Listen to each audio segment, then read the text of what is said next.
Welcome to the Claville Report, a report that talks about law, policy, and politics. These three areas tend to dominate our lives every single day. This report was created to pull back the covers, eliminate the white noise, and understand the reasoning behind the world today. We're about giving you the facts from all sides and not personal opinions.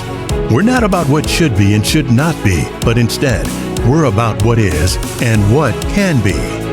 And now, here's your host, E.W. Claville.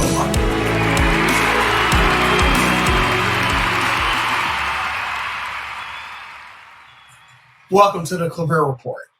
In this segment, as we talk about infrastructure. Now, by this time, you've heard many stories and seen many news reports, many reportings about the infrastructure bill. And you're seeing the infighting and the disagreements about which infrastructure bill or which projects should go into funding for the United States. In this segment, I really want to delve into the infrastructure bills because there are two. And I think a lot of us really don't understand what's in those two bills and why we're having the issue in Congress that we're having. So this is part one, where we take a look at the $1.2 trillion and the $3.5 trillion infrastructure bills that Congress is considering right now, more specifically, the Democrats. Then in the next segment, we'll take a look at the infrastructure bill that actually passes and find out what's in it. So let's take a look first at the $1.2 trillion infrastructure bill known as the Bipartisan bill.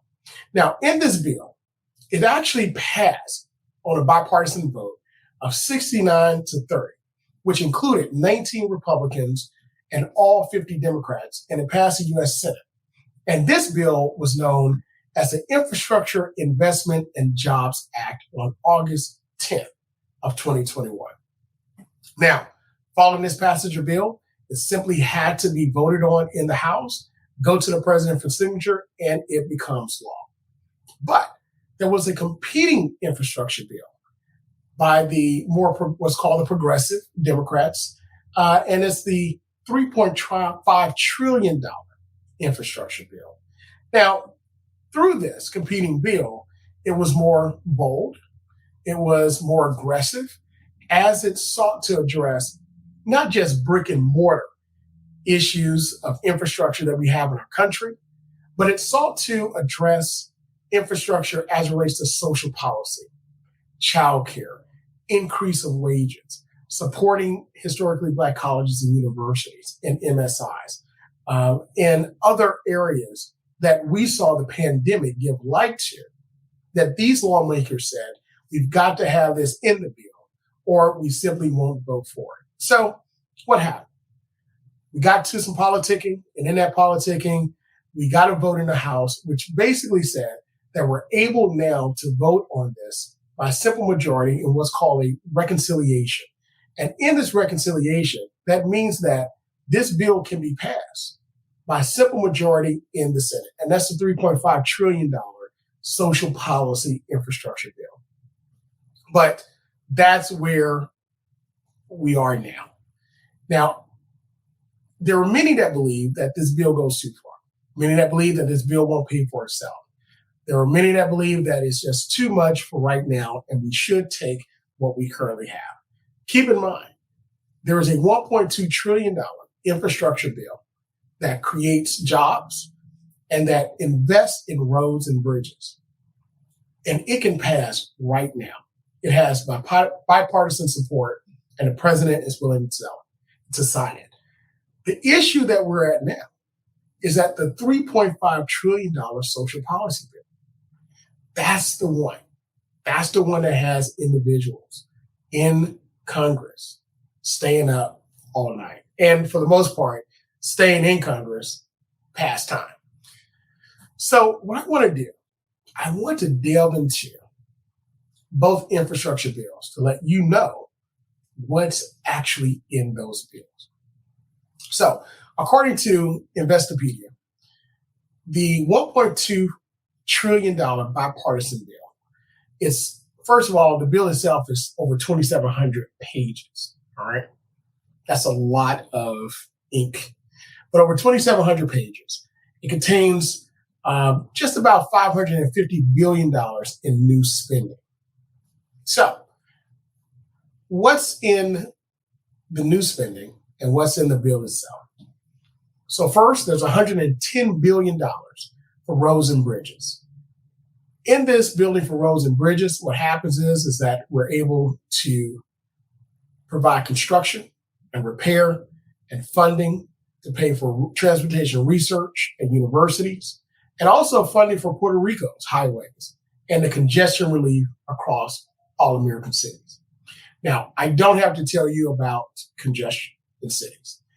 If you've driven in what's called the Beltway in DC, the DMV, or you driving your community, you know the congestion that we have on our roads. You know that we need more roads. We need more access to roads in order to travel with less congestion.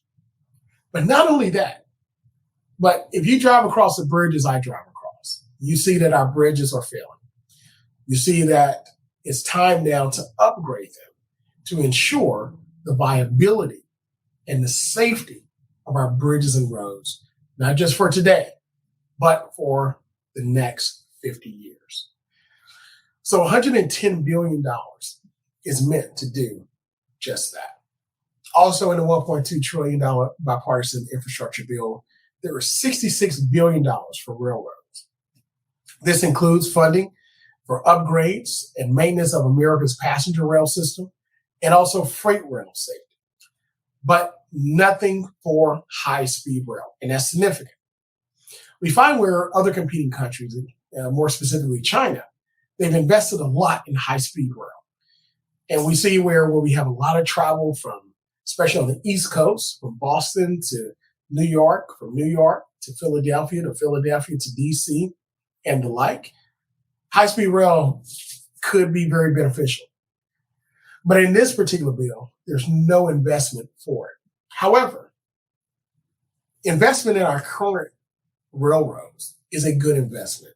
Keep in mind that the railway system itself is the most efficient way to move large amounts of goods from one coast to the other, from one port all across the country, and deposit it through each community through our trucking system.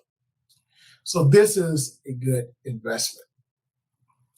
And also, unfortunately, several weeks ago, we saw the tragic accident on our Amtrak, where in the west part of our country, western part from Montana, a train headed to Chicago derailed. And unfortunately, people were injured and some lost their lives. So we cannot underestimate the value of investment in our railways. Also, there's $65 billion for the power of the grid. Now, what is the grid? It's for our power lines, our cables. Also, it's for clean energy funding, which is included in this.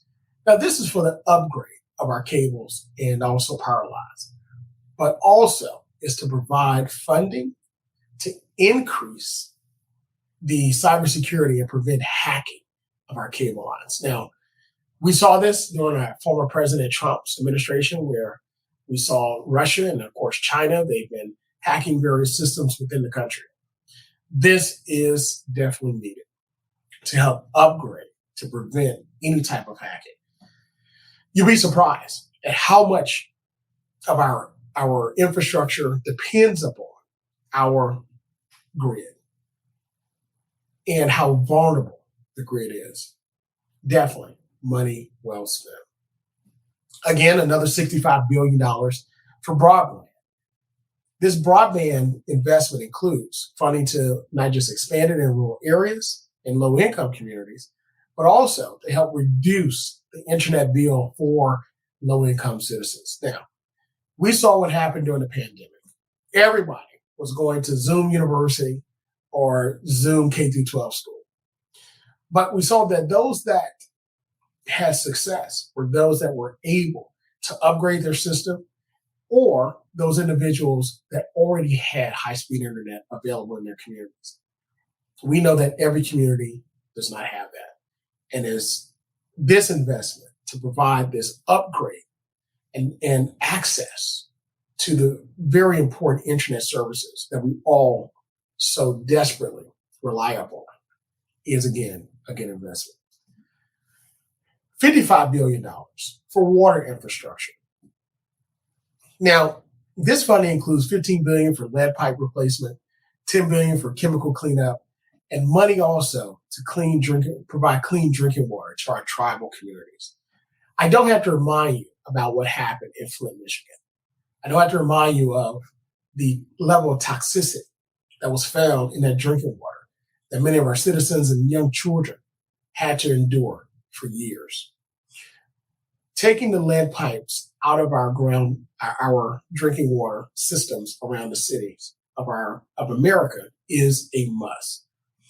This not only has immediate health consequences, but it also has long-term consequences on the thinking capacity and the brain development of our children, our future. So this is something we so desperately need.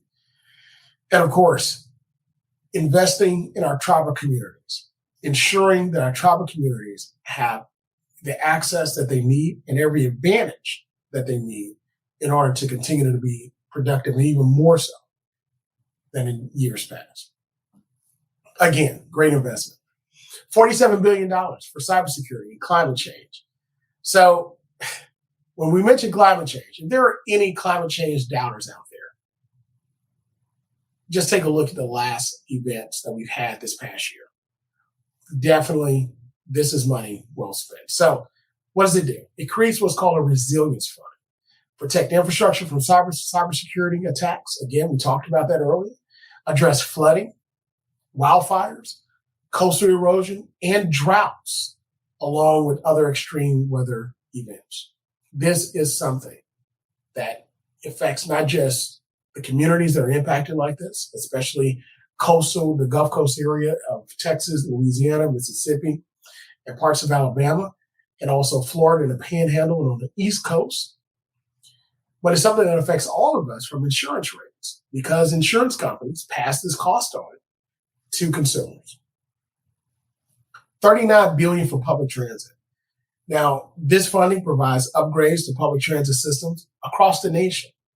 It also allocates money to create new bus routes, help public transit become more accessible for seniors and disabled Americans.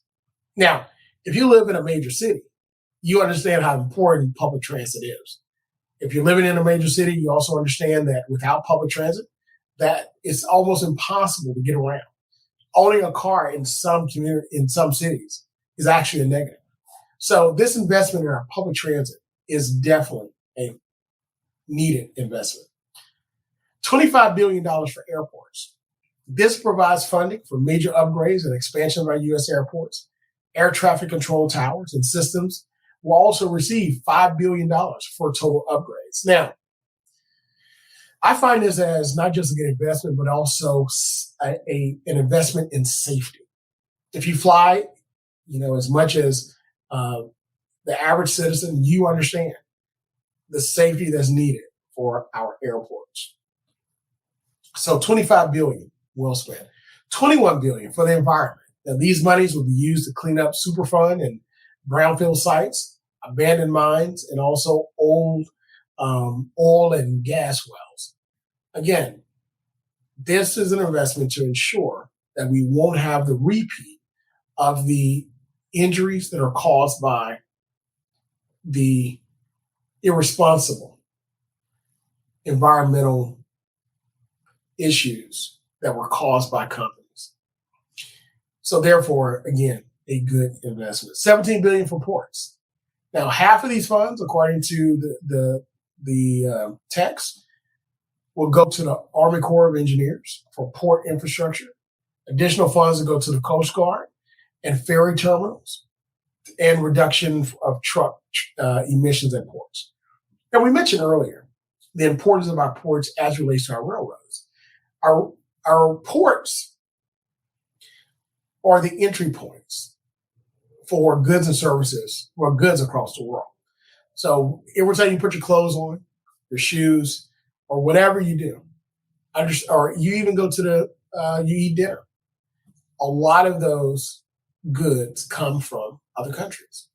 So therefore, being able to invest in our ports, being able to invest in getting those goods to us in a way that's efficient, in a way that's cost effective, is definitely an investment in our country. $11 billion for safety. So this money is to be appropriated to address highway, pedestrian, pipeline, and other safety areas with highway safety, getting really the bulk of the funding. I don't have to talk with you about how important safety is on our highways. It's just as important as it is for our airports. It's just as important as it is for our railways. But the highway, our interstate system, that's how most Americans travel. That's how most of us get around from one place to the other. So therefore, that's a phenomenal investment. $8 billion for Western water infrastructure. Now, I don't have to tell you, if you live in that part of the country, how desperate it is for us as a nation to really address this issue of water infrastructure. Now, there's ongoing drought conditions in that part of the country. Of course, the Colorado River, which supplies a lot of water to areas in that particular part of the country, in neighboring states, is a vital natural resource. And that natural resource is in danger. So addressing this and giving investments for water treatment, storage, and reuse facilities is something that is overdue.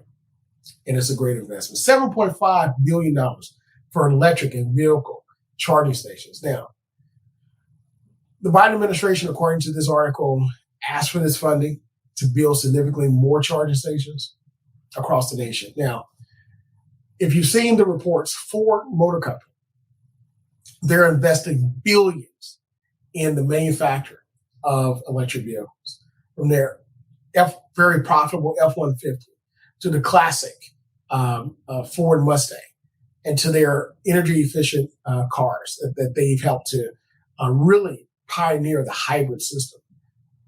This is something that's not going away. It's just not going to be Tesla anymore, but it's going to be our major car manufacturers. They are pushing the envelope. They're pushing this to get electric vehicles on the road. And in the next 20 years, 25 years, more than likely electric vehicles will be half of the vehicles driven on our highways and roads, if not more so.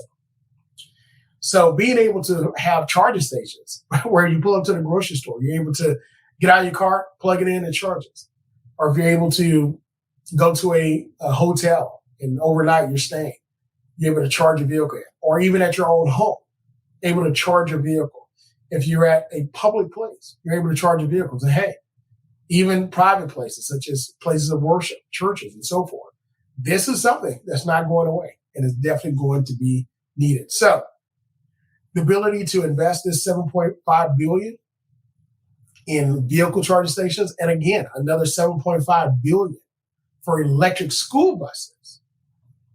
This is something that is an investment for the future of transportation. And also, it helps to reduce our impact on the climate. It also helps to reduce our impact on our natural resources, such as oil and gas. And it also helps to provide alternative energy sources, an alternative way to travel. So in this $1.2 trillion bipartisan bill, again, bipartisan, it's already passed, for the most part, both houses. But we're waiting for the House now to vote on this and pass it into law, to send it to the president to sign. This is the bill that can go and immediately be enacted. $1.2 trillion investment in infrastructure and jobs. This is the bipartisan bill that the White House is championing. So what's in the $3.5 trillion Democratic proposal?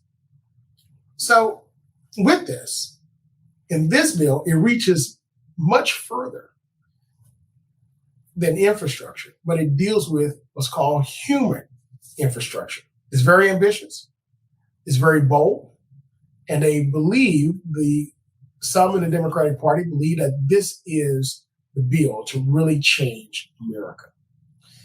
So let's take a look and see what's in it. So it's $135 billion for the Committee on Agriculture, Nutrition, and Forestry. What does this do? It helps to bring funding to address forest fires, reduce carbon emissions, and address drought concerns. So again, not just the drought concerns with our natural resources for water infrastructure, but also funds and helps to address forest fires.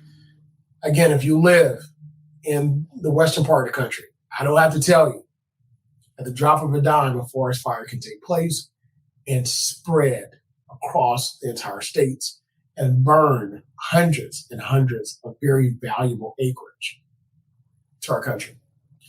Even those who are in the city of Los Angeles experienced the burning of a forest fire, which impacted the breeding conditions in that particular city. So it's just not in the rural areas, but it's even in our major city. $332 billion for the banking committee. Now, what does this do? The banking committee, it invests in public housing, housing trust fund, housing affordability, and also equity and community land trusts.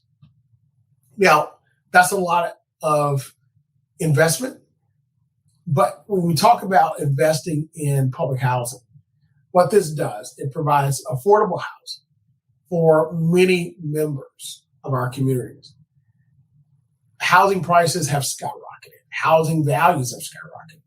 It's really a buyer's market. I mean, and it's a seller's market at the same time, because again, sellers can now get competing offers and take more money for their property, but at the same time, they have to take that money and purchase another property or build one. So all of this is a cycle which outprices most people.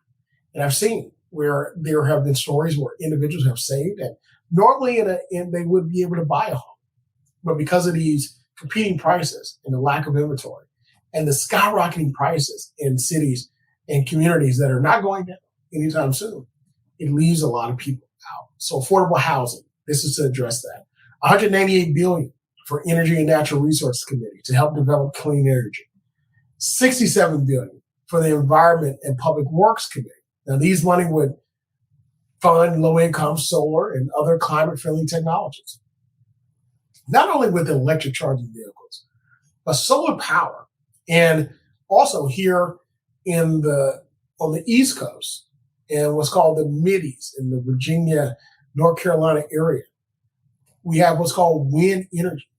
So we're looking at renewable energies, really taking a front seat and being given a spotlight on the new energy opportunities for our country. So instead of relying on non-renewable energies, such as our natural gas, our oil, and coal, and really and that energy being utilized and having irreversible in many ways damage to our environment, solar, wind, and electric energy is taking a front seat.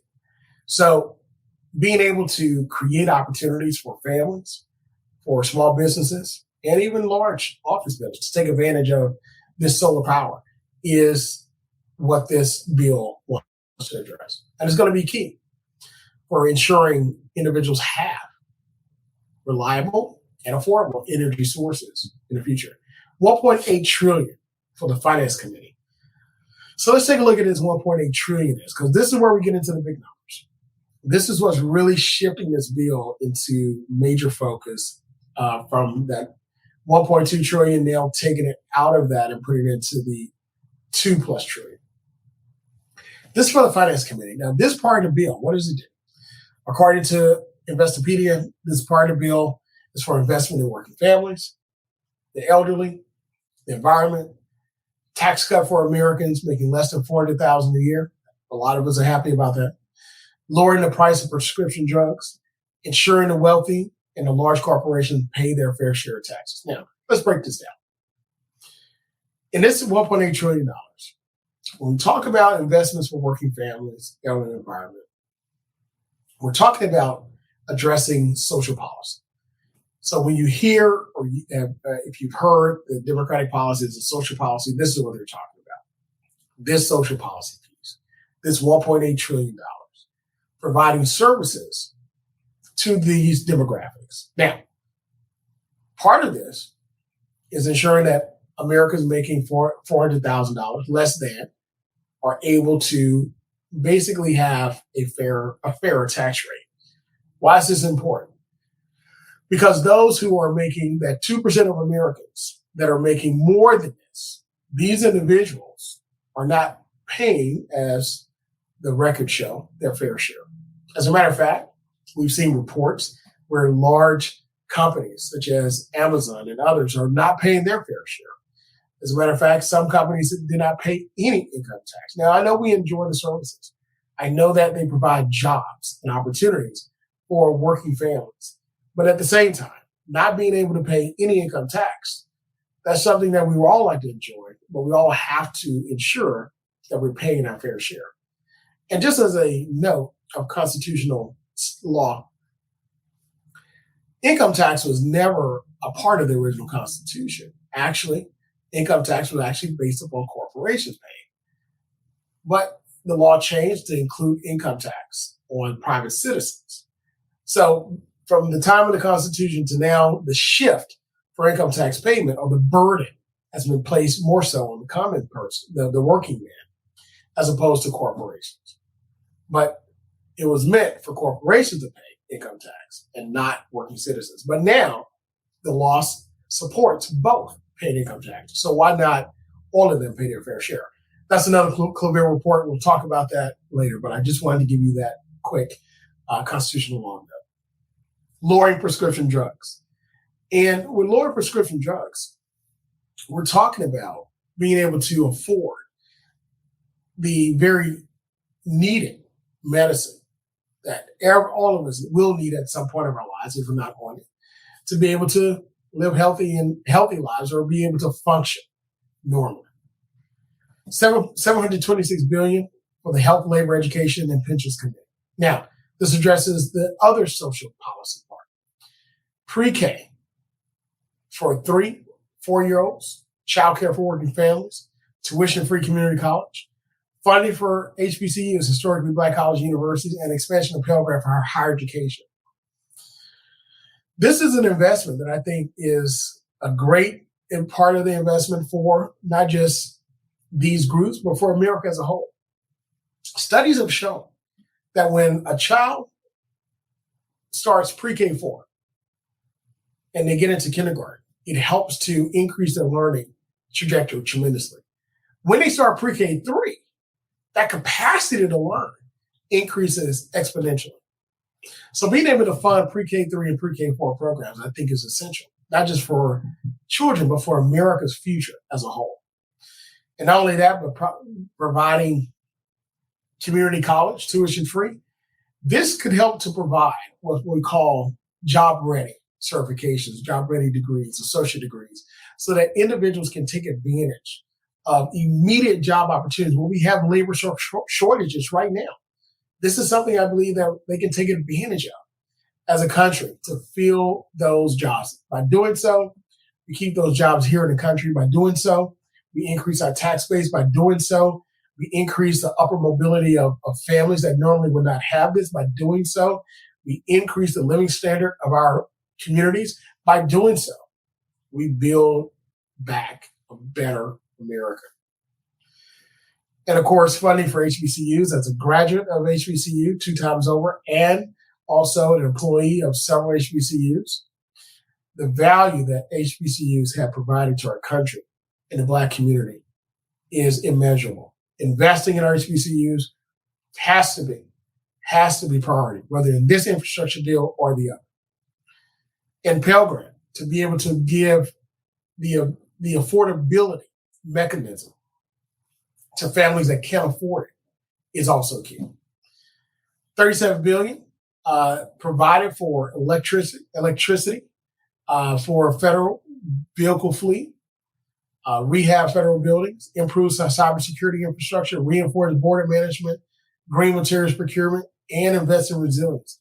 $107 billion for the Judiciary Committee to establishing lawful permanent status for qualified immigrants. Now, this itself is controversial, even if it's not in this bill. But what it does, it provides an opportunity for this committee to help to establish processes in order for individuals who are lawful to become qualified immigrants. So speeding that process up where it was slowed down under other administrations. But again, a controversial part of this bill, $20.5 billion for Indian Affairs Committee. Yes, we still have a committee called Indian Affairs, but it addresses Native American health programs, facilities, education programs, housing, energy, climate programs, and so forth in order to provide, again, opportunity for our Native peoples, the Native Americans, to live a fuller and better lives here in this country of their ancestors.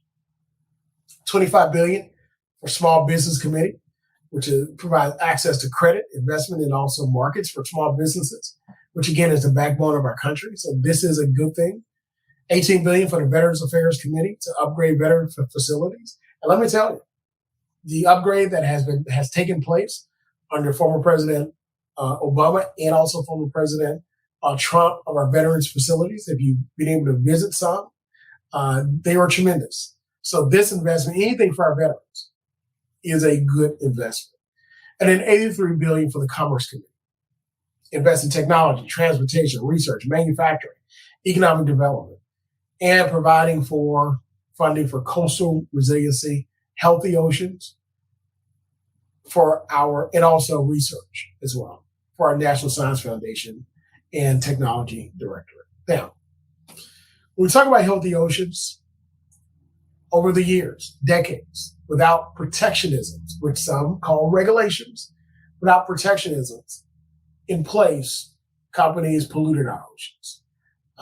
We've overfished our oceans. We've polluted our oceans. We need to protect our oceans because what we give our oceans, it gives back to us. If we put healthy things in it or not put unhealthy things in it, it gives us back healthy water, healthy food, and a healthy environment. So this investment is key for healthy oceans. So where are we at now?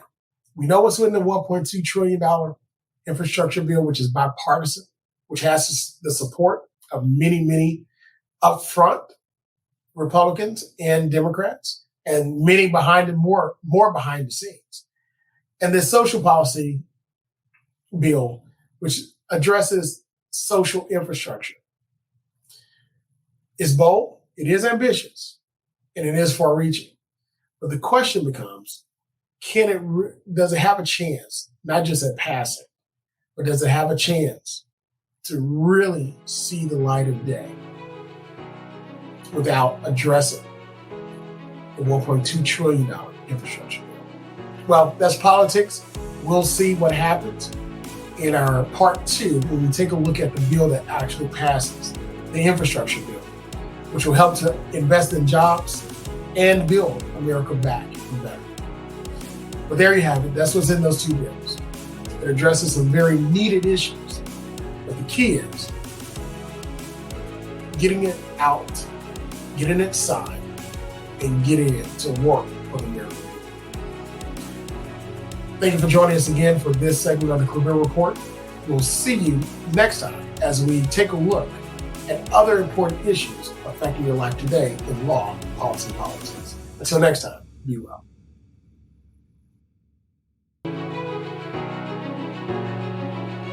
Thanks for listening to another episode of the Claville Report. Make sure you subscribe so you'll never miss an episode. For information or to connect with E.W. Claville, check out our website at www.theclavillereport.com. Don't forget to like, share, and subscribe to @The Claville Report on Facebook, Instagram, Twitter, and YouTube. This has been the latest episode of the Claville Report. Until next time, be well.